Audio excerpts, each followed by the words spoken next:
Hello and welcome. My name is Carsten Lützen. I'm a Scrum Master and Agile coach. Today I'll share a pattern called the Bungie PO that I have encountered several times. If you like these videos, please subscribe and share. That would be awesome.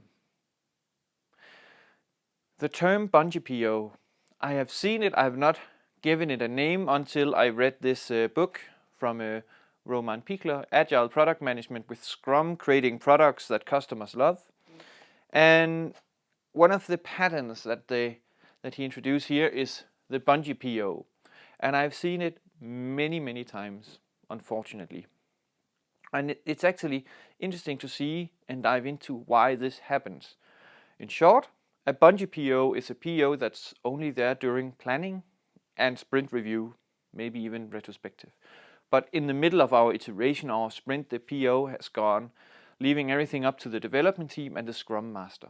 Some might say that yes, of course, the product owner needs to step back in the sprint and let the team and the development team do its work. But what happens if the development team have questions to the product and the vision? Then if you ask me, it's not the Scrum Master that needs to answer these questions. Of course, it's awesome if the team knows the vision that well that they don't have any questions, but if they have, it should be the product owner that helps refine this and helps shape it. The product owner needs to be available during a sprint to answer questions from the team. This is how we can truly innovate the product that we are working on. This is how we can make sure that we are building the right thing and not just the thing perceived from the development team or the Scrum Master.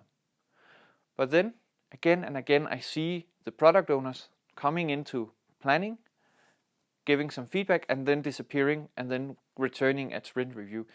And why is that happening? My guess is it's sometimes happening because the product owner is spending a lot of time chasing down stakeholders, and with good reasons. But you should never forget your development team. Another reason could be that the product owner is busy with other teams or other tasks. But then maybe we need to narrow it down so the product owner have fewer teams or fewer tasks, because the development team is one of the most important assets a product owner has at his or her disposal.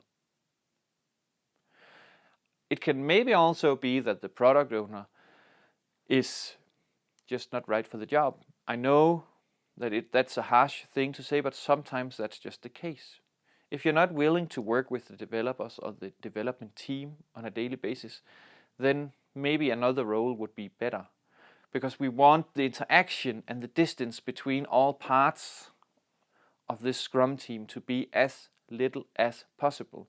The more we work together, the more value we can create.